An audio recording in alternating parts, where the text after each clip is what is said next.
Zhangjiakou, autrefois la capitale de la province de Chahar, dans le nord de la Chine, est devenu en 1933 le catalyseur d'un mouvement de résistance. C'est ce qu'on a appelé la guerre de résistance de Chahar. Après l'incident du 18 septembre, le Japon a occupé le nord-est de la Chine et s'est enfoncé dans les anciennes provinces de Jure et Chahar. Feng Yuxiang, Ji Hongchang, Fang Zhenwu et d'autres, mécontents de la politique de non-résistance de Chiang Kai-shek, ont rallié les forces anti-japonaises. Le 26 mai 1933, Feng Yuxiang, Fang Zhenwu et Ji Hongchang ont créé l'armée populaire anti-japonaise alliée de Chahar à Zhangjiakou. Le 21 juin, l'armée s'est mise en route pour reprendre 4 districts de l'est de Chahar. Le 22, après 3 heures de combat, elle a pris Kangbao, remportant ainsi sa première victoire. Fin juin, l'armée alliée a repris Guyuan pacifiquement et s'est emparée de Baochang après de violents combats. L'objectif suivant a été Duolun, une ville stratégique clé fortement gardée par les troupes japonaises et fantoches. Le 7 juillet, l'armée alliée lança son assaut.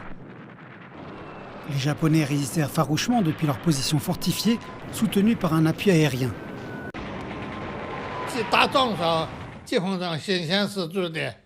Le général Ji menait ses troupes depuis le front, torse nu, une épée dans une main et un pistolet dans l'autre, hurlant des paroles qui aspiraient ses troupes à se battre jusqu'à la mort.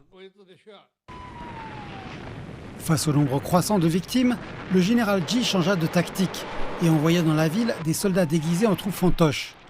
À l'aube du 12 juillet, l'assaut final fut lancé. Après 3 tentatives d'escalade, les forces à l'intérieur et à l'extérieur des murs coordonnèrent une percée. Les 4 districts furent entièrement libérés, marquant ainsi la première reconquête territoriale réussie de la Chine depuis l'incident du 18 septembre. Ce monument à Zhangjiakou rend hommage à ceux qui sont tombés pendant la guerre de résistance de Chahar. La pointe du monument est dirigée vers le nord-est, symbolisant la mission ultime de l'armée alliée, reconquérir le nord-est de la Chine occupé par le Japon. Écrasée par la répression du Kuomintang et les contre-attaques japonaises, l'armée alliée finit par tomber.